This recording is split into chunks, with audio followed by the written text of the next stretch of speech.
Hello friends, നാനോടെക്കിയുടെ മറ്റൊരു വീഡിയോയിലേക്ക് സ്വാഗതം. ഇന്ന് ഞാൻ പരിചയപ്പെടുത്താൻ പോകുന്നത് ചിപ്പ് ലെവൽ ടെക്നീഷ്യൻ ആവശ്യമായിട്ടുള്ള ടൂൾസിൻ്റെ ലിസ്റ്റാണ്. പക്ഷേ ഇതിൽ എല്ലാ ടൂൾസൊന്നും ആവശ്യമില്ല. നമുക്ക് അത്യാവശ്യം എന്നാലും അറിഞ്ഞിരിക്കുക ഈ ചിപ്പ് ലെവലിൽ ഇത്രയും ടൂൾസൊക്കെയാണ്. ഇതിപ്പോൾ ചെയ്യാൻ താല്പര്യമുണ്ടെങ്കിലോ അല്ലെങ്കിൽ നിങ്ങൾക്ക് യൂസ് ചെയ്യാൻ താല്പര്യമുണ്ടെങ്കിൽ ഇത് നമുക്ക് വാങ്ങിച്ച് ഉപയോഗിക്കാവുന്നതാണ്. ബാക്കി വരുന്ന ക്ലാസ്സുകളിൽ ഞാൻ ഈ ടൂൾസ് എങ്ങനെയാണ്, ഓരോ ടൂൾസ് യൂസ് ചെയ്യണം എങ്ങനെയാണ് ഡീറ്റെയിൽസ് ഞാൻ വീഡിയോസ് പിന്നെ അപ്ലോഡ് ചെയ്യുന്നതായിരിക്കും. പിന്നെ ഇതിപ്പോൾ രണ്ട് ടൈപ്പ് ചിപ്പ് ടെക്നീഷ്യൻസ് ആണ് സാധാരണ ഉള്ളത്. ഇപ്പോൾ വൈഡായിട്ട് ചിപ്പ് ചെയ്യുന്ന ടെക്നീഷ്യൻസ് ഉണ്ട്. അതായത് ഒരു ദിവസം തന്നെ 10, 12, 20 ബോർഡിൽ ചെയ്യുക. അത് വൈഡായിട്ട് ചിപ്പ് ചെയ്യുന്ന ടെക്നീഷ്യൻസ് ഉണ്ട്. അല്ലെങ്കിൽ ചിലപ്പോൾ ഒരു ദിവസം 1, 2 മദർ ബോർഡ് ചെയ്യുന്ന ടെക്നീഷ്യൻസും ഉണ്ട്. അപ്പോൾ ഒരു ദിവസം 1, 2 മദർ ബോർഡുകൾ ചെയ്യുന്ന ടെക്നീഷ്യൻസ് ആണെങ്കിൽ അവർക്ക് ഇത്രയും ടൂൾസിൻ്റെ ഒന്നും ആവശ്യമില്ല. അവർക്ക് ജസ്റ്റ് മൾട്ടിമീറ്റർ, വോയിസ് പ്രോഗ്രാം, അങ്ങനെ ചെറിയ അത്യാവശ്യം നമുക്ക് മാനുവലായിട്ട് തന്നെ മെഷർ ചെയ്തെടുക്കാവുന്ന ടൂൾസ് നമ്മുടെ ഉണ്ടെങ്കിൽ നമുക്ക് ആ ചിപ്പ് ലെവൽ ചെയ്യാവുന്നതാണ്. അതല്ലാതെ നമുക്ക് ബൾക്കായിട്ട് ചെയ്യുന്ന ആൾക്കാരൊക്കെ ആണെങ്കിൽ ഈ ഒരു ഇത്രയും ടൂൾസിൻ്റെ ആവശ്യമുണ്ട്. കാരണം എന്ന് വെച്ചാൽ നമുക്ക് ഒന്ന് നമുക്ക് ടൈം ലാഭിക്കാം, രണ്ട് ഇതിൻ്റെ ആക്യുറസി, നമ്മൾ ഒരു ബോർഡ് ചെയ്യുമ്പോഴത്തേക്കും അതിൻ്റെ ആക്യുറസി കൂടുതലായിരിക്കും ഈ ടൂൾസ് എല്ലാം ഉപയോഗിച്ച് ചെയ്യുമ്പോൾ. ഇപ്പോൾ 1, 2 ബോർഡൊക്കെ ചെയ്യുന്ന ആൾക്കാരാണെങ്കിൽ സാധാരണ മൾട്ടിമീറ്ററും അതൊക്കെ ഉപയോഗിച്ച് ചെയ്യുവാണെങ്കിൽ എല്ലാ വോൾട്ടേജസും പതിയിരുന്ന് മെഷർ ചെയ്ത് നമുക്ക് കണ്ടുപിടിക്കാവുന്നതാണ്. കുറച്ച് ടൈം എടുത്താലും കുഴപ്പമില്ലല്ലോ. അപ്പോൾ എന്തായാലും ഞാൻ ഈ ടൂൾസിൻ്റെ എല്ലാം ഓരോന്ന് ഞാൻ ഇപ്പോൾ കാണിച്ചു തരാം. ഞാൻ ഇൻ്റർനെറ്റ് ബ്രൗസർ ഉപയോഗിച്ചിട്ടാണ് കാണിക്കാൻ പോകുന്നത്. കാരണം ഈ ടൂൾസ് ലൈവായിട്ട് കാണിക്കാനുള്ള അവസരം ഇപ്പോൾ എനിക്കില്ല. അതുകൊണ്ട് ഞാൻ ഇത് കാണിച്ചു തരാം.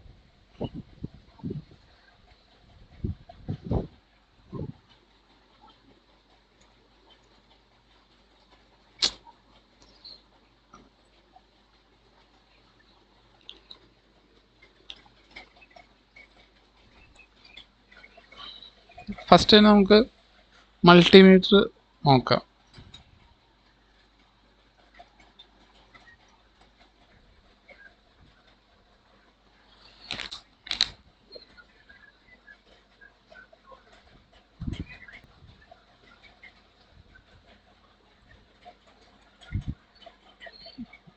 അത് നമുക്ക് മൾട്ടിമീറ്റർ നോക്കാം. മൾട്ടിമീറ്ററിനെ പറ്റി ഇപ്പോൾ എല്ലാവർക്കും അറിയാമായിരിക്കും. പക്ഷേ മൾട്ടിമീറ്റർ കോമൺ ആയിട്ട് 3 ടൈപ്പ് മൾട്ടിമീറ്ററാണ് സാധാരണ നമ്മൾ യൂസ് ചെയ്യുന്നത്. ഒന്ന് സാധാരണ ഡിജിറ്റൽ മൾട്ടിമീറ്റർ, അതിപ്പോൾ മാസ്റ്റെക് എന്ന കമ്പനി അത്യാവശ്യം നല്ല മൾട്ടിമീറ്റർ ഉണ്ട്. ഈ ഡിജിറ്റൽ മൾട്ടിമീറ്റർ ഉണ്ട്. അതുപോലെ ഇപ്പോൾ അത്യാവശ്യം ലേറ്റസ്റ്റ് ആയിട്ട് ഇറങ്ങിയിരിക്കുന്ന ഡിസ്പ്ലേയോട് കൂടിയ മൾട്ടിമീറ്റർ വരുന്നുണ്ട്. നമ്മുടെ മൊബൈലിൻ്റെ ഡിസ്പ്ലേ പോലെയൊക്കെ ഇരിക്കും. അത്യാവശ്യം നമുക്ക് സിഗ്നൽ വരെ മെഷർ ചെയ്യാൻ പറ്റും നമുക്കതിൽ. അതുപോലെ വരുന്ന മൾട്ടിമീറ്റർ അനലോഗ് മൾട്ടിമീറ്റർ. അപ്പോൾ എന്തായാലും ഒരു ഡിജിറ്റൽ മൾട്ടിമീറ്റർ വേണം, നമുക്ക് ഒരു അനലോഗ് മൾട്ടിമീറ്റർ വേണം. എന്താണ് ഈ രണ്ട് മൾട്ടിമീറ്ററിൻ്റെ ഉപയോഗം എന്ന് നമുക്ക് പിന്നെയും പറഞ്ഞുതരാം. പിന്നെയുള്ള ട്യൂസർ ടൈപ്പ് മൾട്ടിമീറ്റർ ഉണ്ട്. ട്യൂസർ ടൈപ്പ് മൾട്ടിമീറ്റർ എന്ന് പറഞ്ഞാൽ നമുക്ക് SMD കമ്പോണൻസ് ഒക്കെ ചെക്ക് ചെയ്യാൻ ഉപയോഗിക്കാം. ട്യൂസർ ടൈപ്പ്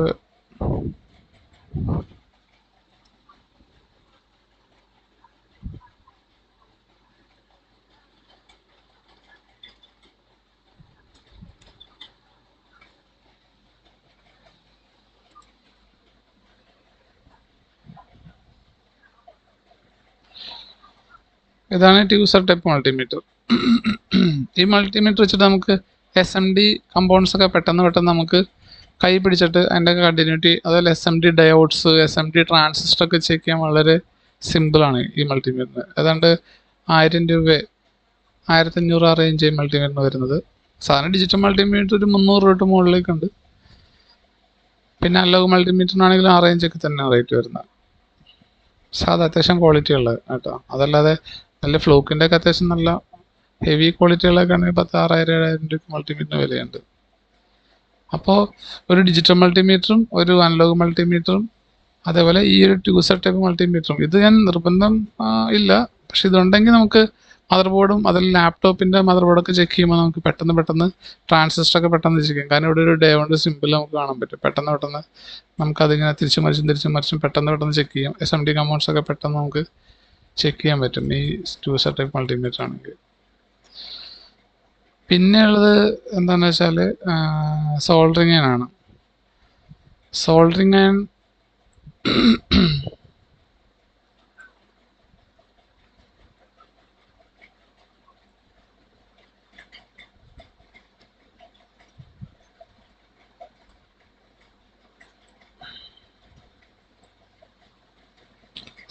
ആൻഡ് ലെഡ്. ഈ സോൾഡറിങ് രണ്ട് ടൈപ്പ് ഉണ്ട്. അതായത് 25 വാട്ട്സിൻ്റെ സോൾഡറിങ് ഉണ്ട്, 35 വാട്ട്സിൻ്റെ സോൾഡറിങ് ഉണ്ട്. അപ്പോൾ നമുക്ക് മദർ ബോർഡ് ചിപ്പ് ലെവലിനൊക്കെ എപ്പോഴും ആവശ്യമായിട്ട് വരുന്നത് 35 വാട്ട്സിൻ്റെ സോൾഡറിങ് ആണ്. കാരണം നമ്മൾ മദർ ബോർഡിൻ്റെ പുറകിലുള്ള കപ്പാസിറ്റേഴ്സൊക്കെ റിമൂവ് ചെയ്തിട്ട് നമ്മൾ ഈ സോൾഡറിങ് ഉപയോഗിക്കും. അതുപോലെ ICയുടെ ചില ട്രാൻസിസ്റ്റർ റിമൂവ് ചെയ്യാനൊക്കെ നമ്മൾ ബ്ലോവർ, ചിലപ്പോൾ ബ്ലോവർ യൂസ് ചെയ്യുന്നതിനെക്കാട്ടി എളുപ്പത്തിൽ നമുക്ക് ഈ സോൾഡറിങ് ഉപയോഗിക്കാം. അതുപോലെ ചെറിയൊരു SMD കപ്പാസിറ്ററൊക്കെ റിമൂവ് ചെയ്യാനായിട്ട് നമുക്ക് സോൾഡറിങ് ഉപയോഗിക്കാം. എപ്പോഴും നമ്മൾ ബ്ലോവർ ഉപയോഗിച്ച് ഹീറ്റ് കൊടുക്കുന്നതിനെക്കാട്ടി നല്ലത് സോൾഡറിങ് വെച്ച് ഉപയോഗിക്കാം. അങ്ങനെ സോൾഡറിങ് ഉപയോഗിച്ച് ചെയ്യാൻ പറ്റാത്ത കേസിൽ മാത്രം നമ്മൾ എയർ ബ്ലോവർ യൂസ് ചെയ്യും. അപ്പോൾ സോൾഡറിങ് നമുക്ക് എപ്പോഴും വേണം 35 വാട്ട്സ് സോൾഡറിങ്ങാണ്. അതിൻ്റെ ഒപ്പം നമ്മൾ ലെഡും അതുപോലെ ഫ്ലെക്സും വേണം. ഫ്ലെക്സ് നമ്മൾ ഉപയോഗിക്കുന്ന ആംടെക് എന്ന് പറഞ്ഞൊരു കമ്പനിയുടെ ഫ്ലെക്സ് ആണ്. അതാണ് കുറച്ചുകൂടെ നല്ല ഫ്ലെക്സ്. അത് ആംടെക് സോൾഡറിങ് ഫ്ലെക്സ്. ഈ ഒരു ആംടെക്കിൻ്റെ സോൾഡറിങ് ഫ്ലെക്സ് ആണ് സാധാരണ ചിപ്പുകളിൽ യൂസ് ചെയ്യുന്നത്. കാരണം ഈ ഫ്ലെക്സ് കിട്ടുന്ന പെട്ടെന്ന്, അതായത് ഇത് വൈറ്റ് കളറാണ്. നമ്മളവിടെ സാധാ ലോക്കൽ ഫ്ലെക്സ് ഇട്ട് കഴിഞ്ഞാൽ ഉരുകി കറുത്ത പാട് വരും. അങ്ങനെ നമുക്ക് ഭയങ്കര ബോർഡൊക്കെ വൃത്തിയിടാൻ ചാൻസ് ഉണ്ട്. ഈ ഫ്ലെക്സ് ഉപയോഗിച്ച് കഴിഞ്ഞാൽ നല്ല നീറ്റായിരിക്കും. അതുപോലെ തന്നെ മെൽറ്റിങ് ഭയങ്കര ഫാസ്റ്റ് മെൽറ്റിങ് ആയിരിക്കും. അപ്പോൾ നമുക്ക് SMD ICs ഒക്കെ നമ്മളിത് പിടിപ്പിക്കുമ്പോൾ വളരെ ഈസി ആയിട്ട് നമുക്ക് ഈ ഫ്ലെക്സ് ഉപയോഗിച്ചിട്ട് നമുക്ക് ICs ഒക്കെ പിടിപ്പിക്കാൻ പറ്റും. അപ്പോൾ ആംടെക്കിൻ്റെ ഒരു ഫ്ലെക്സ് യൂസ് ചെയ്യുക. പിന്നെ അതുപോലെ ഡിസോൾഡറിങ് വിക്ക് എന്ന് പറഞ്ഞാൽ നമുക്ക് മദർ ബോഡിയിൽ നമ്മൾ കമ്പൗണ്ട്സ് ഒക്കെ റിമൂവ് ചെയ്യുമ്പോഴത്തേക്കും അവിടെ നമുക്ക് ലെഡ്, അവിടെ വരുന്ന വേസ്റ്റുള്ള ലെഡ് നമുക്ക് ഈ പമ്പ് വെച്ചിട്ട് നമുക്ക് ഇതിനെ അടിച്ചെടുക്കാം. അതല്ലെങ്കിൽ നമുക്ക് ഇവിടെ ഡിസോൾഡറിങ് വിക്ക് യൂസ് ചെയ്യാം. ഒരു ചെമ്പിൻ്റെ ഒരു ചെറിയ കമ്പിയാണ്. അത് നമ്മൾ സോൾഡറിങ് വെച്ചിട്ട് ഇത് നമുക്ക് എവിടത്തെ ലെഡാണ് റിമൂവ് ചെയ്യേണ്ട ആ ഏരിയയിൽ വെക്കുവാണെങ്കിൽ ഈ അവിടുത്തെ ലെഡ് മുഴുവനും ഇതിങ്ങനെ സക്ക് ചെയ്തെടുക്കുന്നതായിരിക്കും. ഫ്ലെക്സ് യൂസ് ചെയ്തിട്ടാണ് ഇത് ചെയ്യാനായിട്ട്. ഓക്കെ, ഇപ്പോൾ ഈ ഡിസോൾഡറിങ് പമ്പിന് ഫ്ലെക്സ് ഇല്ലെങ്കിലും കുഴപ്പമില്ല. അത് ഹീറ്റ് ചെയ്തിട്ട് സോൾഡറിങ് വെച്ചിട്ട് ഇതുപോലെ അത് സക്ക് ചെയ്ത് അങ്ങ് എടുത്താൽ മതി. ആ ഡിസോൾഡറിങ് പമ്പ്, അതിൽ ഡിസോൾഡറിങ് വിക്ക് യൂസ് ചെയ്യുക. പിന്നെ ഫ്ലെക്സ്, അത് തന്നെ എയർ ബ്ലോവർ. പിന്നെ ഉള്ളതാണ് air blower. Surface mount component എല്ലാം നമ്മൾ റിമൂവ് ചെയ്യുന്ന എയർ ബ്ലോവർ വെച്ചിട്ടായിരിക്കും. ഇത് ഈ എയർ ബ്ലോവർ അല്ല, സോറി, ഹിറ്റ്.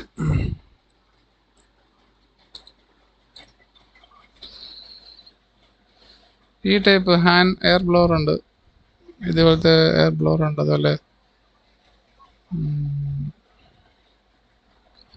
മാക്സിൻ്റെ ഒക്കെ എയർ ബ്ലോവർ ഉണ്ടാകും. മാക്സ്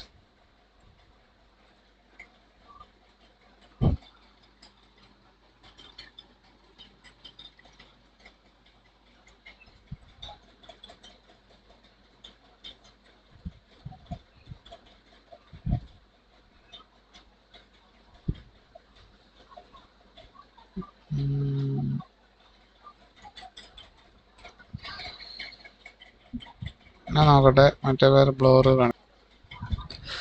ഓക്കെ, മാക്സ് എന്ന് പറഞ്ഞൊരു കമ്പനിയുണ്ട് എയർ ബ്ലോവർ. അത് ഞങ്ങളൊക്കെ യൂസ് ചെയ്യുന്നതാണ്. ഇതാണ് ആ ബ്ലോവർ.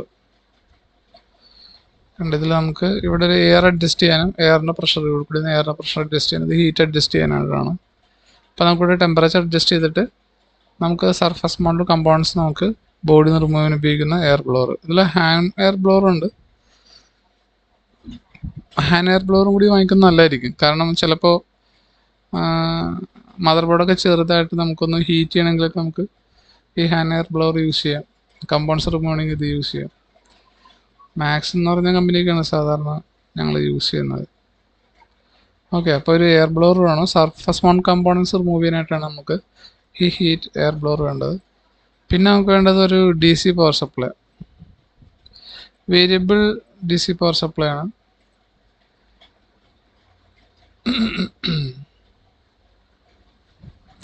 ഇതാണ് വേരിയബിൾ DC പവർ സപ്ലൈ. ഇത് അനലോഗ് ടൈപ്പ് ഉണ്ട്, ഡിജിറ്റൽ ടൈപ്പ് ഉണ്ട്. സാധാരണ ഞങ്ങൾ യൂസ് ചെയ്യുന്ന ഇതേപോലത്തെ ഡിജിറ്റൽ ടൈപ്പാണ്. ഇതിൽ നമുക്ക് ഇവിടെ ഒരു ഔട്ട്പുട്ട് കൊടുത്തു കഴിഞ്ഞാൽ അത് 1 volt to 30 volt, up to 30 volt power supply നമുക്ക് ഇതിനകത്ത് കിട്ടും. ഉണ്ട് ഇവിടെ 30, അതുപോലെ 10 ആംപിയർ, 30 volt 10 ആംപിയർ, 300 വാട്ട്സ്. ഈ റേഞ്ച് വോൾട്ടേജാണ് സാധാരണ DC പവർ സപ്ലൈ നമ്മൾ ലാപ്ടോപ്പിനും മദർ ബോർഡിനൊക്കെ ചെക്ക് ചെയ്യാൻ ആവശ്യമാണ് DC പവർ സപ്ലൈ യൂസ് ചെയ്യുന്നത്. ഇതുകൊണ്ട് ഒത്തിരി ഉപയോഗങ്ങളുണ്ട്. ലാപ്ടോപ്പിൻ്റെ കമ്പോണൻസ്, ഇപ്പോൾ ലാപ്ടോപ്പിൻ്റെ പവർ സപ്ലൈയിലേക്ക് നമ്മൾ അഡാപ്റ്റർ കണക്ട് ചെയ്യുന്നവരെ നമ്മൾ ഈ പവർ സപ്ലൈയിലേക്ക് ഒരു പർട്ടിക്കുലർ ആംപിയർ കൊടുത്തിട്ട് നമ്മൾ വോൾട്ടേജ് കറക്റ്റായിട്ട് കൊടുക്കുകയാണെങ്കിൽ ഈ പവർ സപ്ലൈയിൽ എടുക്കുന്ന ആംപിയർ നോക്കിയിട്ട് നമുക്ക് മദർ ബോർഡിൻ്റെ ഏത് ഭാഗത്താണ് കംപ്ലൈൻറ്റ് കിടക്കുന്നത് എന്നുള്ളതിൻ്റെ ഡീറ്റെയിൽസ് നമുക്കറിയാൻ പറ്റും. എത്ര ആംപിയർ എടുക്കുമ്പോൾ 1 ആംപിയർ എടുക്കുമ്പോൾ ഈ കമ്പണൻ്റ് ആയിരിക്കും, 2 ആംപിയർ എടുക്കുമ്പോൾ ഈ കമ്പണൻ്റ്, അതിന് നമ്മൾ യൂസ് ചെയ്യണം മദർ ബോർഡ്. അതുപോലെ ഏതെങ്കിലും കപ്പാസിറ്ററൊക്കെ ലീക്കായിട്ടിരിക്കുന്നുണ്ടെങ്കിൽ ഈ ആംപിയർ നമ്മൾ കൊടുക്കുമ്പോൾ പെട്ടെന്നത് ഹീറ്റായിട്ട് പെട്ടെന്ന് നമുക്ക് കംപ്ലൈൻറ്റ് ഐഡൻറ്റിഫൈ ചെയ്യാൻ പറ്റും. അങ്ങനെ ഇത് ഈ DC പവർ സപ്ലൈ വെച്ചിട്ട് ഒത്തിരി ഉപയോഗമുണ്ട്. അപ്പോൾ ഇതൊരു നല്ലൊരു ടൂളാണ്. ലാപ്ടോപ്പ് ചിപ്പുകളിലൊക്കെ വളരെ അത്യാവശ്യമായിട്ടുള്ളൊരു ടൂളാണിത്. പിന്നെ ഉള്ളത് PC analyser card, debug card എന്ന് പറയും. PC അനലൈസർ കാർഡ് നമുക്ക് ലാപ്ടോപ്പിൽ യൂസ് ചെയ്യാം, ഡെസ്ക്ടോപ്പിൽ യൂസ് ചെയ്യാം. ഇതാണ്. ഇതിപ്പോൾ ഡെസ്ക്ടോപ്പിൽ യൂസ് ചെയ്യുന്ന PC അനലൈസർ കാർഡാണ് ഈ കാണുന്നത്. ഇത് PC സ്ലോട്ടിലേക്ക് ആഡ് ചെയ്ത് കഴിഞ്ഞാലും കമ്പ്യൂട്ടർ ഓൺ ചെയ്യുമ്പോഴത്തേക്കും ആ ബൂട്ട് ചെയ്യുന്ന സമയത്ത് ഇവിടെ ഒരു പർട്ടിക്കുലർ എറർ കോഡ് കാണിക്കും. ഈ എറർ കോഡ് നമുക്ക് കമ്പയർ ചെയ്യുകയാണെങ്കിൽ കംപ്ലൈൻറ്റ് എന്താണെന്ന് കണ്ടുപിടിക്കാൻ പറ്റും. അതായത് ആ എറർ കോഡ് ഞാൻ ഇവിടെ ഒരു PDF ആയിട്ട് സേവ് ചെയ്തത്, നെറ്റിലൊക്കെ അവൈലബിൾ ആണ് എൻ്റെ എറർ കോഡ്. കണ്ട സൂം ചെയ്യണമെങ്കിൽ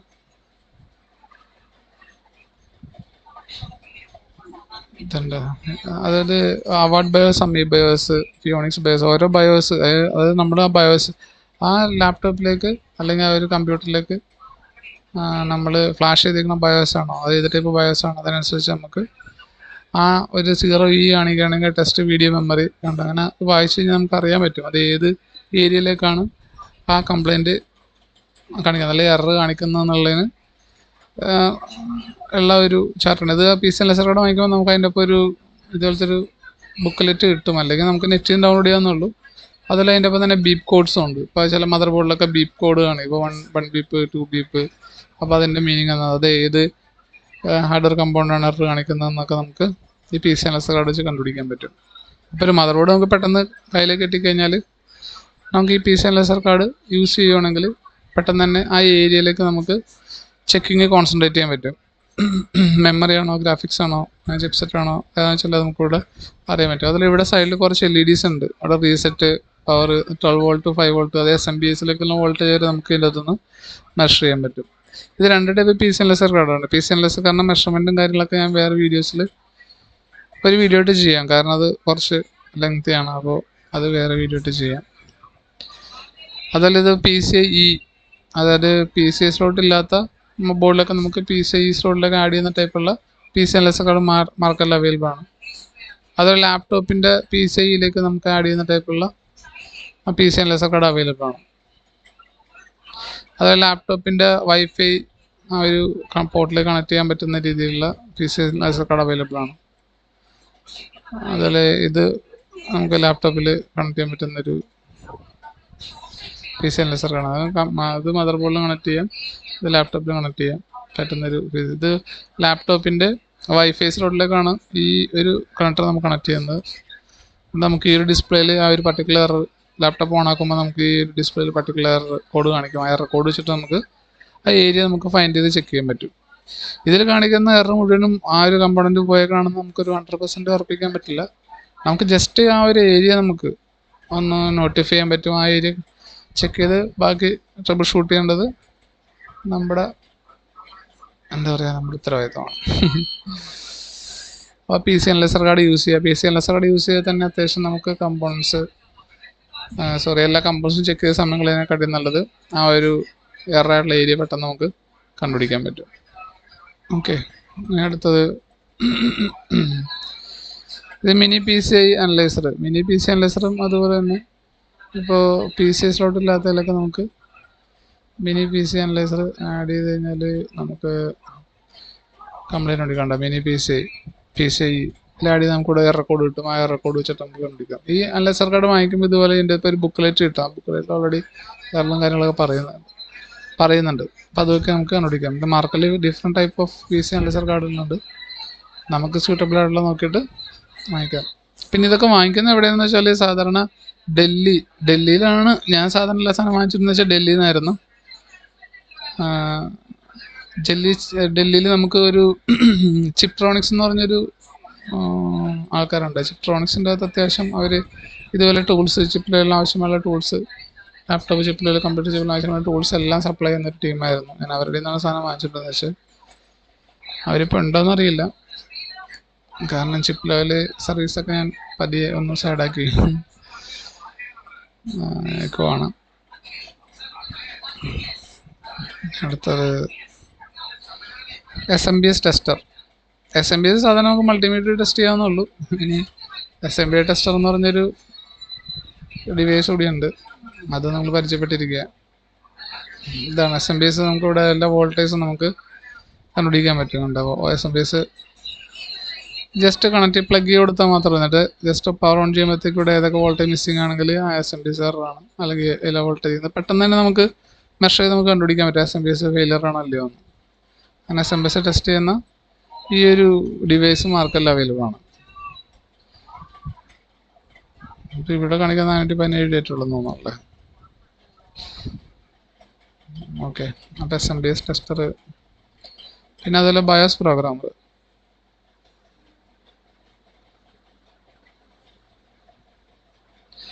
ബയോസ് പ്രോഗ്രാമർ വളരെ അത്യാവശ്യമായിട്ടുള്ളൊരു ഡിവൈസാണ്. ഇത് നമുക്ക് എല്ലാ ചിപ്പ് ടെക്നീഷ്യനും വളരെ അത്യാവശ്യമായിട്ടുള്ളൊരു ഡിവൈസാണ് ബയോസ് പ്രോഗ്രാമർ. ഇതിപ്പോൾ 809F അവരെ പ്രോഗ്രാമിനും 809F, ഇത് RT809F എന്ന് പറഞ്ഞ മോഡലുള്ളൊരു പ്രോഗ്രാമറാണ്. ഇത് നേരത്തെ ഇന്റൽ ഡ്യുവൽ കോർ പ്രോസസ്സർ, അതുപോലെ ഇന്റൽ i3 ഒക്കെ വരുന്നവരെ നമുക്ക്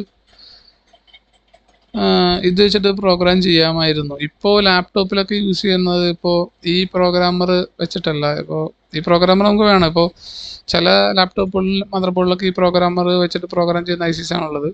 പക്ഷെ ഇപ്പോൾ വരുന്ന ലേറ്റസ്റ്റ് അത്യാവശ്യം എല്ലാ ലാപ്ടോപ്പുകളിലും നമുക്ക് പ്രോഗ്രാം ചെയ്യണമെങ്കിൽ, ബയോസ് പ്രോഗ്രാം ചെയ്യണമെങ്കിൽ, അത് എന്തുകൊണ്ടാണെന്ന് ഞാൻ പിന്നെ പറയാം. ഇതുപോലത്തെ 809H എന്ന് പറഞ്ഞ ഈ ഒരു പ്രോഗ്രാമർ വേണ്ടി വരും. ഈ പ്രോഗ്രാമർ റേറ്റ് അത്യാവശ്യം കുറഞ്ഞത് 10,000 രൂപ അറൗണ്ട്, 11,000 അറൗണ്ട് റേറ്റ് വരും. ഇത് ഞാനൊക്കെ വാങ്ങിക്കുമ്പോഴത്തേക്കും ഈ ഒരു പ്രോഗ്രാമിന് 2,500 രൂപ നിൽക്കണം. ഇപ്പോൾ ഒരു 1,000 രൂപ താഴെയുള്ളെന്ന് തോന്നുന്നു ഈ പ്രോഗ്രാമറിൽ. എന്തായാലും ഈ രണ്ട് പ്രോഗ്രാമറും നമുക്ക് അത്യാവശ്യമാണ്. ഇത് അത്യാവശ്യമാണ്. ഇപ്പോൾ വരുന്ന ലാപ്ടോപ്പ് ഒക്കെ പ്രോഗ്രാം ചെയ്യണമെങ്കിൽ 809H എന്തായാലും നമുക്ക് വേണം. അതെന്തുകൊണ്ടാണ് നമുക്ക് പറഞ്ഞുതരാം. അതുപോലെ അടുത്തതാണ് ട്യൂസർ. എല്ലാവർക്കും അറിയാമല്ലോ. പിന്നെ തെർമോമീറ്റർ നിങ്ങൾക്ക് ഇഷ്ടമുള്ള വാങ്ങിക്കാൻ നിർബന്ധമില്ല. നമ്മൾ സാധാരണ കമ്പൗണ്ട്സിൻ്റെ ഹീറ്റ് മനസ്സിലാക്കാനായിട്ടാണ് തെർമോമീറ്റർ യൂസ് ചെയ്യണത്. പിന്നെ നമ്മൾ ബ്ലോവർ യൂസ് ചെയ്യുന്ന സമയത്ത് ഓരോ IC-ക്കൊക്കെ പർട്ടിക്കുലർ ഹീറ്റ് മുകളിലേക്ക് പോവുകയാണെങ്കിൽ IC ഡാമേജ് ചെയ്യാൻ ചാൻസ് ഉണ്ട്. അപ്പോൾ തെർമോമീറ്റർ വെച്ചിട്ടൊക്കെ നമ്മൾ ആ ഒരു ഹീറ്റൊക്കെ നോക്കിയിട്ടൊക്കെ ആയിരിക്കും നമ്മൾ ചെയ്യുന്നുണ്ട്. പക്ഷേ അത്യാവശ്യം എക്സ്പീരിയൻസ് ഉള്ള ടെക്നീഷ്യൻ ആണെങ്കിൽ ഇതിൻ്റെ ആവശ്യമൊന്നുമില്ല. പിന്നെ അതുപോലെ കമ്പോണൻസ് ഹീറ്റ് ആകുന്നുണ്ടോ നോക്കുക. അത് നമുക്ക് തെർമോമീറ്ററുള്ള അത്യാവശ്യമില്ല. അത് വാങ്ങിച്ച് വെക്കുകയാണെങ്കിൽ നമുക്ക് എന്തെങ്കിലും യൂസ് ചെയ്യാം. അതിൽ മെമ്മറി സ്ലോട്ട് ടെസ്റ്റർ ഉണ്ട്. ഇത് വളരെ നല്ലൊരു ടൂളാണ്. ഇത് നമ്മുടെ കുറേ സമയം ലാഭിക്കാവുന്ന ഒരു ടൂളാണ് മെമ്മറി സ്ലോട്ട് ടെസ്റ്റർ.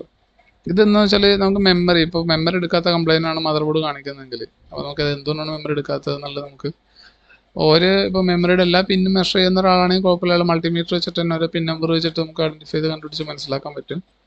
അല്ലെങ്കിൽ മെമ്മറി ടെസ്റ്റർ നമ്മൾ ജസ്റ്റ് സ്ലോട്ടിലേക്ക് ഇൻസേർട്ട് ചെയ്ത് കഴിഞ്ഞാൽ ഇവിടെ കുറേ LEDs ഉണ്ട്. നമ്മുടെ കമ്പ്യൂട്ടർ ഓൺ ആക്കുമ്പോൾ അല്ലെങ്കിൽ മദർ ബോർഡ് ഓൺ ആക്കുമ്പോഴത്തേക്കും ഈ LEDs മുഴുവനും അതിൻ്റെ ഡാറ്റ ലൈൻസ് ആണ് എല്ലാം എന്താ പറയുക വർക്കിംഗ് ആണെങ്കിൽ എല്ലാ LEDസും ലൈറ്റ് LED അവിടെ കത്തും. അതുപോലെ തന്നെ മദർ ബോർഡ് റീസെറ്റ് ക്ലോക്ക് അതൊക്കെ സെപ്പറേറ്റ് നമുക്കിവിടെ LEDs നമുക്ക് കാണാൻ പറ്റും, അതിൽ കത്തുന്ന കാണാൻ പറ്റും. അത് വെച്ചിട്ട് നമുക്ക് അറിയാൻ പറ്റും മദർ ബോർഡിൻ്റെ ഏത് ഭാഗത്താണ് കംപ്ലൈൻറ്റ്, അല്ലെങ്കിൽ ചിപ്സെറ്റ് ഷോർട്ടാണോ അല്ലെങ്കിൽ മെമ്മറിക്കാണ് കംപ്ലൈൻറ്റ്, നമുക്ക് ജസ്റ്റ് ഇൻസേർട്ട് ചെയ്ത് ഓൺ ചെയ്ത് അറിയാൻ പറ്റും. ഇതിൻ്റെ ഒപ്പം നമുക്കൊരു ബാറ്ററി ആഡ് ചെയ്ത് കൊടുക്കണം. ഇതിൻ്റെ ബാറ്ററി ആഡ് ചെയ്യുന്നുണ്ട്, ചില മെമ്മറി ടെസ്റ്റിൻ്റെ ഒപ്പം ഒരു ബാറ്ററി ആഡ് ചെയ്ത് കൊടുക്കണം, കാരണം LED-ക്കുള്ള പവറാണ്.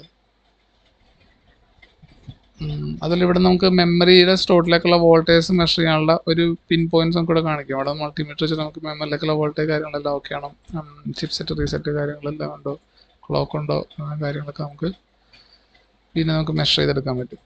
പിന്നെ ആ സിഗ്നലൊക്കെ എന്തിനൊക്കെ ഉപയോഗിക്കുന്നതെന്ന് വെച്ചാൽ അത് നമുക്ക് ഡീറ്റെയിൽ ആയിട്ട് പിന്നെ പഠിക്കാം.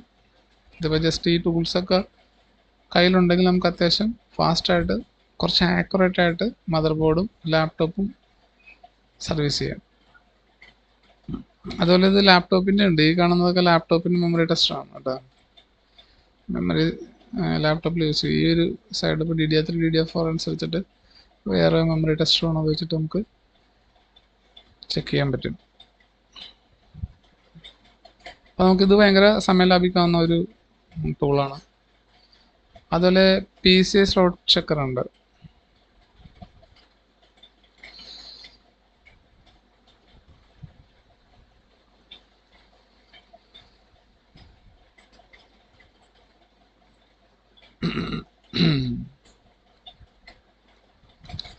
ഇത് PCI സ്ലോട്ട് ചെക്കറാണ് ഉണ്ടാകും.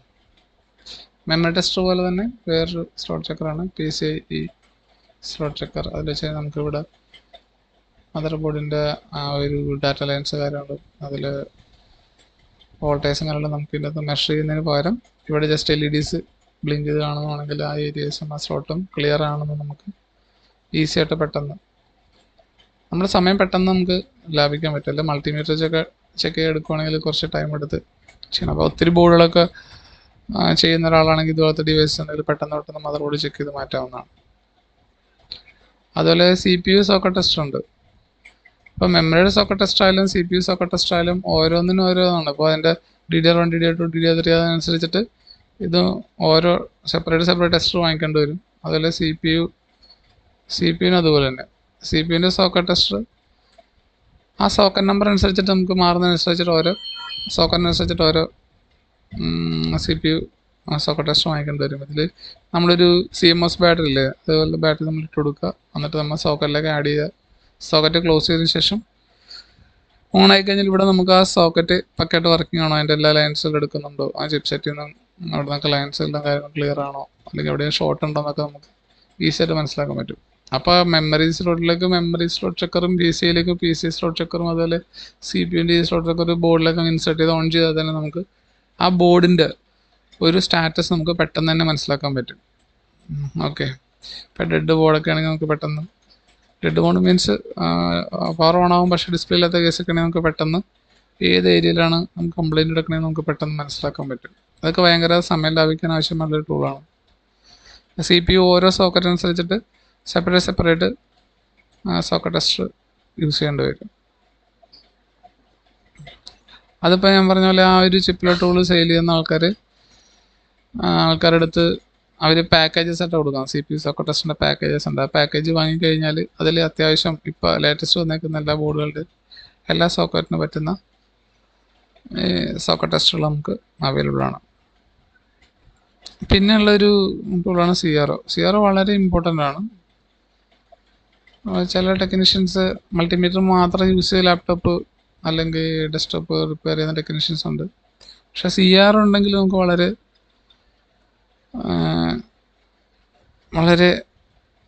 എന്താ പറയുക, ഇതിന് അത്യാവശ്യം വില കൂടും. ഒരു 10-30,000 ആ റേഞ്ചൊക്കെ അറൗണ്ട് അതിന് മുകളിൽ വരുമെന്നാണ് CRI.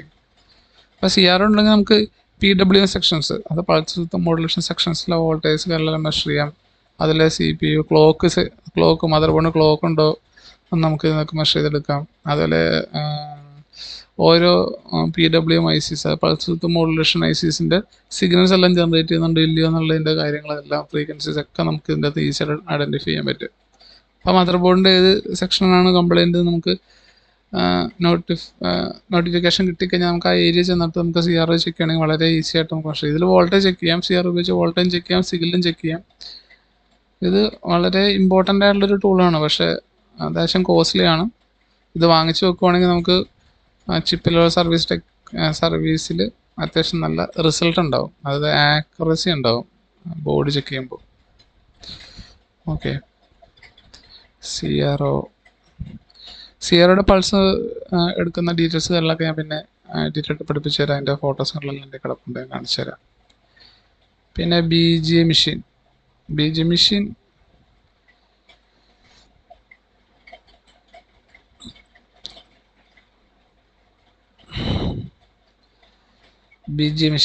ബോൾ ഗ്രിഡ് അറിയുന്നതാണ് എൻ്റെ ഫുൾ ഫോം. എന്ത് നമ്മൾ യൂസ് ചെയ്യുന്നത് വെച്ചാൽ നമുക്ക് അവർക്ക് അറിയാൻ പറ്റുമായിരിക്കും. നമ്മുടെ മദർ ബോർഡിൽ ഈ സർഫസ് മൗണ്ടഡ് ICs ഉണ്ട്, അതായത് നമുക്ക് ലെഗുകളൊന്നും ഉണ്ടാവില്ല, പകരം മുകളിൽ ഇങ്ങനെ അറ്റാച്ച് ചെയ്തിരിക്കുന്ന രീതിയിലാണ് ചിപ്പ് ഇരിക്കുന്നത്. അത് നമ്മുടെ മദർ ബോർഡിൽ, കമ്പ്യൂട്ടർ മദർ ബോർഡിലാണെങ്കിൽ ഇപ്പോൾ south bridge, north bridge, PCA ഇതൊക്കെ നമുക്ക് ഈ ഡിവൈസ് വെച്ചിട്ടാണ് നമ്മൾ റിമൂവ് ചെയ്യുന്നത്. അതെങ്ങനെയാണെന്ന് വെച്ചാൽ ഇപ്പോൾ മദർ ബോർഡിൻ്റെ ഏതെങ്കിലും നോർത്ത് ബ്രിഡ്ജ് എററായി, അല്ലെങ്കിൽ അതിൻ്റെ ചിപ്സെറ്റ് എററായി നമുക്ക് ചിപ്സെറ്റ് റിമൂവ് ചെയ്യണമെങ്കിൽ നമ്മളിതിൽ വെച്ചിട്ട്, ഇതിൽ വരുന്ന IR ആണ്, IR റേസ് വെച്ചിട്ടാണ് ശരിക്കും പറഞ്ഞാൽ ബോർഡിലെ കമ്പോണൻറ്റ് ഹീറ്റ് ആകുന്നത്. ഇതിൻ്റെ പ്രത്യേകത എന്ന് പറഞ്ഞാൽ ആ ഏരിയ, ഇപ്പോൾ കമ്പോണൻറ്റ് എവിടെയാണ് ഇരിക്കുന്നത് നമുക്ക് ആ ഏരിയയുടെ മുകളിലേക്ക് ശരിക്കും പറഞ്ഞാൽ ഫോക്കസ് ചെയ്ത് നമുക്ക് വെക്കാൻ പറ്റും. ഇപ്പോൾ ചിപ്സെറ്റ് ആണ്, ചിപ്സെറ്റിൻ്റെ മുകളിൽ ഫോക്കസ് ചെയ്ത് വെച്ച് കഴിഞ്ഞാൽ ആ ഒരു പർട്ടിക്കുലർ ടെമ്പറേച്ചറൊക്കെ നമുക്ക് ഇതിൻ്റെ അകത്ത് നമുക്ക് സെറ്റ് ചെയ്ത് വെക്കാൻ പറ്റും. അത് ഇതിൻ്റെ അകത്തേക്ക് ഓരോ ടെമ്പറേച്ചർ പ്രൊഫൈൽ നമുക്ക് ഇതിനകത്ത് ക്രിയേറ്റ് ചെയ്യാൻ പറ്റും ഓരോ ചിപ്സെറ്റിനനുസരിച്ചിട്ട്. ഇപ്പോൾ NVIDIA ചിപ്സെറ്റ്, അതുപോലെ Intel ചിപ്സെറ്റ്, ഓരോ ചിപ്സെറ്റുകൾക്കും അവരുടെ കമ്പനി പറഞ്ഞേക്കുന്ന ആ ഒരു ടെമ്പറേച്ചർ പ്രൊഫൈൽ നമ്മൾ ഇതിൻ്റെ അകത്തേക്ക് ക്രിയേറ്റ് ചെയ്ത് കൊടുക്കും. ഈ മെഷീൻ വാങ്ങിക്കുമ്പോൾ ഇതിൻ്റെ ഒപ്പം നമുക്കൊരു ബുക്ക്ലെറ്റ് കിട്ടും, അതിൽ അത്യാവശ്യം ടെമ്പറേച്ചർ പ്രൊഫൈൽസ് ഒക്കെ അവർ നമുക്ക് റെഡിമെയ്ഡ് തരുന്നുണ്ട്. അപ്പോൾ ചിപ്സെറ്റ് ഏതെന്ന് ഐഡൻറ്റിഫൈ ചെയ്ത് കഴിഞ്ഞാൽ ആ ചിപ്സെറ്റിന് ആവശ്യമായിട്ടുള്ള ടെമ്പറേച്ചർ നമുക്ക് പ്രൊഫൈൽ ക്രിയേറ്റ് ചെയ്തതിലേക്ക് സേവ് ചെയ്യുകയാണെങ്കിൽ ആ ബോർഡ് വെക്കുക, ആ ഒരു ടെമ്പറേച്ചർ സെലക്ട് ചെയ്യുക, അത് ഓക്കെ അടിച്ചു കഴിഞ്ഞാൽ ആ ചിപ്സെറ്റ് എൻ്റെ മാക്സിമം ക്യാരി ചെയ്യാൻ പറ്റാവുന്ന ടെമ്പറേച്ചറിൽ കൂടി വരുള്ളൂ. അപ്പോഴേക്കും അത് മെൽറ്റ് ആയിട്ടുണ്ടെങ്കിൽ നമുക്കത് ഈസി ആയിട്ട് റിമൂവ് ചെയ്തിട്ട് പുതിയ ചിപ്സെറ്റ് വെച്ചിട്ട് ആ സെയിം ടെമ്പറേച്ചറിൽ തന്നെ നമുക്ക് മെൽറ്റ് ചെയ്ത് തിരിച്ച് പിടിപ്പിക്കാൻ പറ്റും. ഓക്കെ, ഇപ്പോൾ വരുന്ന ലാപ്ടോപ്പുകളിലൊക്കെ തന്നെ നേരത്തെ ലാപ്ടോപ്പിൽ എന്ന് പറഞ്ഞാൽ സോക്കറ്റ് ടൈപ്പ് പ്രോസസ്സറുകളാണ് വരുന്നതെന്ന് വെച്ചാൽ നമുക്ക് പ്രോസസ്സർ ആണെങ്കിൽ പ്രോസസ്സർ സോക്കറ്റ് റിമൂവ് ചെയ്ത് മാറ്റാം. പക്ഷേ ഇപ്പോഴത്തെ ലാപ്ടോപ്പുകളിലെല്ലാം തന്നെ സർഫസ് മൗണ്ടഡ് പ്രോസസ്സറുകൾ യൂസ് ചെയ്തിരിക്കുന്നത്, എല്ലാം മദർ ബോർഡിൽ തന്നെ ഡയറക്റ്റ് അറ്റാച്ച് ചെയ്തിരിക്കുന്നത്. അപ്പോൾ ഇപ്പോഴത്തെ പ്രോസസ്സറുകളൊക്കെ എററാവണമെങ്കിൽ ചിലപ്പോൾ ചില ബോർഡിലൊക്കെ ചിപ്സെറ്റുകളേ ഇല്ല, ഒരൊറ്റ സിംഗിൾ പ്രോസസ്സറും ചിപ്സെറ്റൊക്കെ കൂടി ഒറ്റ ചിപ്പിലാണ് വരുന്നത്. അപ്പോൾ ഇതുപോലത്തെ മെഷീൻസ് ഉണ്ടെങ്കിൽ മാത്രമേ, ഇപ്പോൾ ഷോർട്ടൊക്കെ വന്നു കഴിഞ്ഞാൽ ആ ചിപ്സെറ്റ് ഇത് വെച്ചിട്ട് ഹീറ്റ് ചെയ്ത് നമുക്കത് റിമൂവ് ചെയ്ത് മാറ്റിയിട്ട് പുതിയ പ്രോസസ്സർ ചിപ്സെറ്റ് വെച്ച് കഴിയുമ്പോൾ നമുക്ക് അത് വീണ്ടും നമുക്ക് റിപ്പയർ ചെയ്തെടുക്കാൻ പറ്റും. BG മെഷീൻ തന്നെ പല കാറ്റഗറിയിലുണ്ട്. ഈ ഒരു മെഷീൻ അത് ഞാൻ നേരത്തെ പഠിപ്പിച്ചുകൊണ്ടിരിക്കുന്ന സമയത്ത് ഈ ഒരു മെഷീനാണ്, ഇത് ഞാൻ കാണിച്ചത്, അത് ഡിസ്പ്ലേയിലാണ്. ഇതേപോലത്തെ ഒരു മെഷീനാണ് യൂസ് ചെയ്തിട്ടുണ്ടെന്ന് വെച്ചാൽ അതിൽ എനിക്കിവിടെ ടച്ച് ഡിസ്പ്ലേ ഉണ്ടായിരുന്ന പ്രൊഫൈൽ കാര്യങ്ങളെല്ലാം ഞാൻ എൻ്റെ ഷോപ്പിലൊക്കെ യൂസ് ചെയ്തിട്ടുണ്ടെന്ന് വെച്ചാൽ ഈ മെഷീനാണ്, ഇതേപോലത്തെ ഒരു മെഷീനാണ്, ഇതേപോലത്തെ മെഷീനായിരുന്നു. ഇതിൽ ഹീറ്റ് പ്രൊഫൈൽ ഓൾറെഡി നേരത്തെ ക്രിയേറ്റ് ചെയ്ത് വെച്ചിരിക്കുന്നത് ആണ് ഞാൻ യൂസ് ചെയ്തിട്ടുണ്ടെന്ന് വെച്ചത്. ഇതിൽ നമുക്ക് മറ്റേ ടച്ച് ഡിസ്പ്ലേ ഒന്നുമില്ല, ഹീറ്റ് പ്രൊഫൈൽ ടെമ്പറേച്ചർ 1, ടെമ്പറേച്ചർ 2 എന്നും പറഞ്ഞാൽ അങ്ങനെ കിടക്കുന്നത്. ആ സെലക്ട് ചെയ്ത് ഓക്കെ അടിച്ചിട്ട് നമുക്ക് ഇതുപോലത്തെ മെഷീൻ യൂസ് ചെയ്തിട്ടുണ്ടെന്ന് വെച്ചാൽ ഇത് നല്ല മെഷീനാണ്. എന്നാലും കുറച്ചുകൂടെ അഡ്വാൻസ്ഡ് മെഷീനാണ്, ഇതൊക്കെ കുറച്ച് അഡ്വാൻസ്ഡ് മെഷീനാണ്. ചില മെഷീൻസിലൊക്കെ എന്ന് പറഞ്ഞാൽ നമുക്ക് ഈ ചിപ്സെറ്റ് വെച്ചിട്ട് ഹീറ്റ് കൊടുത്തിട്ട് റിമൂവ് ചെയ്യാനായിട്ട് ആവശ്യമുള്ള സക്കർ കൂടി ഉണ്ടാവും. ഞാൻ ഉപയോഗിച്ചിരുന്ന മെഷീനിൽ ശരിക്കും പറഞ്ഞാൽ അങ്ങനത്തെ ഒരു ഫീച്ചർ ഉണ്ടായിരുന്നില്ല. ഹീറ്റ് ആയി കഴിഞ്ഞാൽ ഇവിടെ ഒരു പർട്ടിക്കുലർ ടെമ്പറേച്ചർ കാണിക്കും, ആ ഒരു ടെമ്പറേച്ചർ റൈസ് ആയിക്കുമ്പോൾ ഇവിടെ കാണിക്കും. ആ ടെമ്പറേച്ചർ ആയിക്കഴിഞ്ഞാൽ മറ്റു യൂസർ വെച്ചിട്ട് ചിപ്സെറ്റ് പൊക്കിയെടുക്കുക പതിവ്. ആ സമയത്ത് ചിലപ്പോൾ ചിപ്സെറ്റ് ചരിഞ്ഞു പോവുകയോ അല്ലെങ്കിൽ അതിൻ്റെ സ്ഥാനവ്യതിയാനം സംഭവിക്കുകയോ ചെയ്യാം. അപ്പോൾ ആ സമയത്ത് അവിടെ ലെഡൊക്കെ സ്പ്രെഡ് ആകാനുള്ള ചാൻസ് ഉണ്ട്. പക്ഷേ കുറച്ച് അഡ്വാൻസ്ഡ് മെഷീൻ ആണെങ്കിൽ നമുക്കത് ചിപ്സെറ്റ് കറക്റ്റായിട്ട് ഹീറ്റ് ചെയ്തതിന് ശേഷം ഇന്നത്തെ സക്കറുണ്ട്, എയർ സക്കറാണ്. ആ എയർ സക്കർ വെച്ചിട്ട് ചിപ്സെറ്റിൻ്റെ മുകളിൽ വെച്ചിട്ട് ചിപ്സെറ്റിനൊരു സ്ഥാനവ്യതിയാനം ഒന്നും ഇല്ലാതെ നമുക്ക് ഈസി ആയിട്ടത് പൊക്കി മാറ്റി വെക്കാവുന്നതാണ്. കുറച്ച് അഡ്വാൻസ് മെഷീൻസ് ഉണ്ട്. ഈ മെഷീൻസിനൊക്കെ അറൗണ്ട് അന്ന് ഞാൻ വാങ്ങിച്ച അറൗണ്ട് 1.2 ലാക്കായിരുന്നു ഇതുപോലത്തെ മെഷീൻസ്. ഈ മെഷീൻ അറൗണ്ട് ഞാൻ വാങ്ങിച്ചത് 60,000 റുപ്പീസിനാണ് ഞാൻ വാങ്ങിച്ചിരുന്നത്. ഇപ്പോൾ എനിക്ക് തോന്നുന്നു അതിന് വില കൂടിയെന്ന് എനിക്കറിയില്ല. ഇപ്പോൾ അറൗണ്ട് 2 ലാക്ക് 3 ലാക്കിൻ്റെ മെഷീൻസ് ഒക്കെ ഉണ്ട്. ഓട്ടോമാറ്റിക്കായിട്ട് ചിപ്പ് പിക്ക് ചെയ്ത് മാറ്റുന്ന മെഷീൻസ് ഉണ്ട്. അതേപോലെ ഇത് ചിപ്പ് സെറ്റിൻ്റെ ആ ഒരു പൊസിഷൻ കാണാനുള്ള ഡിസ്പ്ലേ ഉള്ള മെഷീനും ഉണ്ട്. നമ്മൾ ചിപ്പ് സെറ്റ് വെച്ച് കഴിഞ്ഞാൽ കറക്റ്റ് ആ ഒരു പൊസിഷൻ നമുക്ക് ഇതിൽ കാണാൻ പറ്റും. ഞാൻ യൂസ് ചെയ്യുന്ന 2 മെഷീനിൽ അങ്ങനത്തെ പൊസിഷൻ കാണുന്ന ഡിസ്പ്ലേ ഉണ്ടായിരുന്നില്ല. നമ്മൾ തന്നെ മാനുവലായിട്ട് ആ ചിപ്പ് സെറ്റിൻ്റെ ഒരു ബ്രാക്കറ്റ് ലൈൻ ഉണ്ട്, അതിൻ്റെ ഉള്ളിൽ കറക്റ്റായിട്ട് വെച്ചിട്ടാണ് നമ്മൾ മെൽറ്റ് ചെയ്തിട്ടുണ്ടെന്ന് വെച്ചത്. അതൊന്നും കുഴപ്പമില്ല. അഡ്വാൻസ് മെഷീൻസ് വാങ്ങിക്കുന്നതനുസരിച്ച് നമുക്ക് അതിനനുസരിച്ച് റിസൾട്ടും കൂടും. ഓക്കെ, അതാണ് BGA machine. BGA port tester ഇപ്പോൾ ഇതിങ്ങനെ അത്യാവശ്യമായിട്ട് വരുന്ന സാധനമല്ല, എന്നാലും ഞാൻ ജസ്റ്റ് ഒന്ന് പരിചയപ്പെടുത്താനായിട്ട് ഇട്ടേക്കുന്നതാണ്. നമുക്ക് BGA പോർട്ടിലേക്കുള്ള സിഗ്നല് മറ്റേ കമ്പ്യൂട്ടർ മദർ ബോർഡ് ഉണ്ട്. ഇത് നമുക്ക് കണ്ട RGB ചെക്ക് ചെയ്യാം, അതിൻ്റെ ഡാറ്റാസ് കാര്യങ്ങളിൽ ചെക്ക് ചെയ്യാം. അതർ എന്തെങ്കിലും ഉണ്ടോ? BGA പോർട്ട് ചെക്കറും അവൈലബിൾ ആണ്. അത് ഞാൻ യൂസ് ചെയ്തിട്ടില്ല ആക്ച്വലി. ഇത് ഓൾറെഡി ഉണ്ട്, പക്ഷെ അതൊന്നും യൂസ് ചെയ്തിട്ടില്ല. BGA പോർട്ടൊക്കെ നമുക്ക് മൾട്ടിമീറ്റർ വെച്ച് തന്നെ അത്യാവശ്യം ചെക്ക് ചെയ്ത് കണ്ടുപിടിക്കാവുന്നതാണ്. പിന്നെ ഞാൻ ജസ്റ്റ് പറഞ്ഞു പോകുന്ന വഴിക്ക് ഇങ്ങനത്തെ ഒരു സാധനം ഇവിടെ ഉണ്ടെന്ന് പറഞ്ഞാണ്. പിന്നെ നമുക്ക് ലാപ്ടോപ്പൊക്കെ ചെക്ക് ചെയ്യുന്ന സമയത്ത് നമുക്കൊരു ആൻറ്റി സ്റ്റാറ്റിക് ടേബിൾ മാറ്റ് അല്ലെങ്കിൽ ആൻറ്റി സ്റ്റാറ്റിക് മാറ്റ് യൂസ് ചെയ്യുന്നപ്പോഴും നല്ലതാണ്. കാരണം സ്റ്റാറ്റിക് ഇലക്ട്രിസിറ്റി രസീതുകളാണ് യൂസ് ചെയ്യുന്നത്. അത് കാരണം ഇപ്പോൾ വരുന്ന ലാപ്ടോപ്പുകളൊക്കെ വളരെ അതിൽ ഉപയോഗിക്കുന്ന IC കമ്പൗണ്ട്സ് ഒക്കെ വളരെ മൈന്യൂട്ടാണ്. അപ്പോൾ നമ്മുടെ ശരീരത്തിൽ സ്റ്റാറ്റിക് ഇലക്ട്രിസിറ്റി കൊണ്ട് ഏതെങ്കിലും ICs ഒക്കെ ഡാമേജ് ആകാനുള്ള ചാൻസ് കൂടുതലാണ്. അപ്പോൾ അത് ഗ്രൗണ്ടിലേക്ക് എർത്ത് ചെയ്യാനായിട്ട് ഇങ്ങനെ ആൻറ്റി സ്റ്റാറ്റിക് സ്ട്രിപ്പ് നമ്മൾ കയ്യിൽ വെച്ചിട്ട് അത് സ്റ്റാറ്റിക് മാറ്റായിട്ട് കണക്ട് ചെയ്യാം. മാറ്റിൽ ഉപയോഗിച്ച് കഴിഞ്ഞാൽ നമുക്ക് അങ്ങനത്തെ പ്രോബ്ലംസ് ഒക്കെ ഒഴിവാക്കാം. അതിൽ നമുക്ക് നിൽക്കുന്ന താഴെ വിടുന്ന മാറ്റും ഉണ്ട്. അപ്പോൾ അതിലേതെങ്കിലും ഉപയോഗിക്കുന്നത് വളരെ നന്നായിരിക്കും. ഈ ഒരു ആൻറ്റി സ്റ്റാറ്റിക് മാറ്റ് യൂസ് ചെയ്യുന്നത് വളരെ നല്ലതാണ്. ഇത് നല്ല റിസൾട്ട് കിട്ടുന്നൊരു സാധനമാണ്. അപ്പോൾ നിങ്ങൾ ചിപ്പിലൊക്കെ ചെയ്യുന്ന ആൾക്കാരാണെങ്കിൽ ഇത് വെച്ചൊക്കെ ചെയ്യുവാണെങ്കിൽ അത്യാവശ്യം നല്ല റിസൾട്ട് ഉണ്ടാകും. അപ്പോൾ ബേസിക്കലി ഇത്രയും ടൂൾസൊക്കെ നമുക്ക് ചിപ്പ് ലെവലിന് യൂസ് ചെയ്യാനായിട്ടുണ്ട്. അപ്പോൾ നിങ്ങൾക്ക് മനസ്സിലാവുന്നുണ്ട്, ഈ ടൂൾസ് എല്ലാം തന്നെ ലാപ്ടോപ്പിനും മദർ ബോർഡിനും നമുക്ക് ഒരേപോലെ യൂസ് ചെയ്യാനുള്ള ടൂൾസ് എല്ലാം അവൈലബിളാണ്. പിന്നെ എല്ലാ ടൂൾസും വെച്ചിട്ട് ചിപ്പ് ലെവൽ ചെയ്യണമെന്ന് യാതൊരു നിർബന്ധമില്ല. അത്യാവശ്യം നല്ല എക്സ്പീരിയൻസ് അത് നിങ്ങൾ ചിപ്പ് ലെവലിൻ്റെ മദർ ബോർഡ് കമ്പ്യൂട്ടറിൻ്റെ ലാപ്ടോപ്പിൻ്റെ ഒക്കെ ഫങ്ഷൻസ് വർക്കിംഗ് ഒക്കെ പക്കയായിട്ട് പഠിച്ചിട്ട് നിങ്ങൾക്ക് മൾട്ടിമീറ്റർ വെച്ച് തന്നെ മെഷർ ചെയ്ത് അത്യാവശ്യം കംപ്ലയിൻറ്റുകൾ നമുക്ക് മെഷർ ചെയ്തെടുക്കാവുന്നതാണ്. അത്യാവശ്യം കംപ്ലയിൻറ്റുകൾ നമുക്ക് സോൾവ് ചെയ്യാവുന്നതാണ്. പിന്നെ ഇത്രയും ടൂൾസൊക്കെ യൂസ് ചെയ്യുമ്പോഴത്തേക്ക് അത്രയും അതിനനുസരിച്ചുള്ള ആക്യുറസിയും കൂടുതലായിരിക്കും. നമ്മൾ മൾട്ടിമീറ്റർ ചെക്ക് ചെയ്യുന്നതിനെക്കാട്ടിയും കൂടുതൽ റിസൾട്ട് ഉണ്ടാവും. അതേപോലെ ഒരു 10 ബോർഡ് നോക്കിക്കഴിഞ്ഞാൽ ഒരു 8 ബോർഡ് ചിലപ്പോൾ നമുക്ക് അത് വെച്ച് റെഡി ആയിരിക്കും. പക്ഷേ മൾട്ടിമീറ്റർ വെച്ച് ചോദിക്കാൻ ചിലപ്പോൾ 6 ബോർഡായിരിക്കും ചിലപ്പോൾ റെഡി ആവുന്നത്. അപ്പോൾ അങ്ങനെ ഒരു വ്യത്യാസം നമുക്ക് ചിലപ്പോൾ ഈ ടൂൾസ് യൂസ് ചെയ്ത് കഴിഞ്ഞാൽ കിട്ടും. പിന്നെ ഈ ടൂൾസിനൊക്കെ അത്യാവശ്യം എക്സ്പെൻസീവാണ്. പ്രൊഫഷണലൊക്കെ ആയിട്ട് നന്നായിട്ട് മൂവ് ചെയ്യുകയാണല്ലോ. അത്യാവശ്യം നല്ല ക്വാണ്ടിറ്റി ചെയ്യുന്ന ചിപ്പ് ടെക്നീഷ്യൻസ് ഉണ്ടെങ്കിൽ ഇതുപോലത്തെ ടൂൾസൊക്കെ ഉപയോഗിച്ച് നിങ്ങൾ സർവീസ് ചെയ്ത് കഴിഞ്ഞാൽ നല്ലൊരു റിസൾട്ട് ഉണ്ടാകും. അതുപോലെ സമയം ലാഭിക്കാം. പെട്ടെന്ന് ബോർഡും ലാപ്ടോപ്പൊക്കെ ചെയ്ത് മാറ്റാം. ഓക്കെ, അപ്പോൾ ചിപ്പ് ലെവലിൻ്റെ ആവശ്യമായിട്ടുള്ള ടൂളുകൾ ബേസിക്സ് തൊട്ട് അഡ്വാൻസ്ഡ് ടൈപ്പ് ഓഫ് ടൂൾസാണ് ഞാനിവിടെ പറഞ്ഞത്. അപ്പോൾ വീഡിയോ ഇഷ്ടമായെങ്കിൽ ലൈക്ക് ചെയ്യുക. പിന്നെ എന്തെങ്കിലും സജഷൻസ് ഉണ്ടെങ്കിൽ നിങ്ങൾ കമൻറ്റ് ചെയ്യുക. ഓക്കെ, അടുത്ത ഒരു വീഡിയോയിൽ നമുക്ക് ചിപ്പ് ലെവലിൻ്റെ ബേസിക്സ് ആയിട്ടുള്ള ഏറ്റവും ഫസ്റ്റ് ഏതെങ്കിലും ഒരു IC അല്ലെങ്കിൽ മദർ ബോർഡിലെ കമ്പോണൻസ് ഐഡൻറ്റിഫിക്കാൻ നമുക്ക് സ്റ്റാർട്ട് ചെയ്യാം. അപ്പോൾ അടുത്ത വീട്ടിൽ ഞാൻ കമ്പോണൻസ് ഐഡൻറ്റിഫിക്കേഷൻ ഇടാം. ഓക്കെ, മദർ ബോർഡിലെ ഓരോ കമ്പോണൻസ് നമുക്ക് എങ്ങനെ ഐഡൻറ്റിഫൈ ചെയ്യാം, എന്തൊക്കെ കമ്പോണൻസാണ് മദർ ബോർഡിൽ വരുന്നത്, ഏതൊക്കെ ICs ആണ് വരുന്നത്, ICയുടെ പേരുകൾ എന്താണ്, ഏതൊക്കെ പോർട്ടുകളാണ് വരുന്നത്, ഏതൊക്കെ എന്താണ്, അതൊക്കെ ഡീറ്റെയിൽസ് ആയിരിക്കും നമുക്ക് അടുത്ത വീഡിയോയിൽ ചെയ്യാവുന്നത്. ഓക്കെ, അപ്പോൾ ഇത്ര നേരം വീഡിയോ കണ്ട് കംപ്ലീറ്റ് ആക്കിയതിന് താങ്ക്സ്. അപ്പോൾ അടുത്ത വീഡിയോയും നിങ്ങൾ സപ്പോർട്ട് ചെയ്യുക. എന്തെങ്കിലും സജഷൻസ് ഉണ്ടെങ്കിൽ കമൻറ്റ് ചെയ്യുക. Okay, thank you.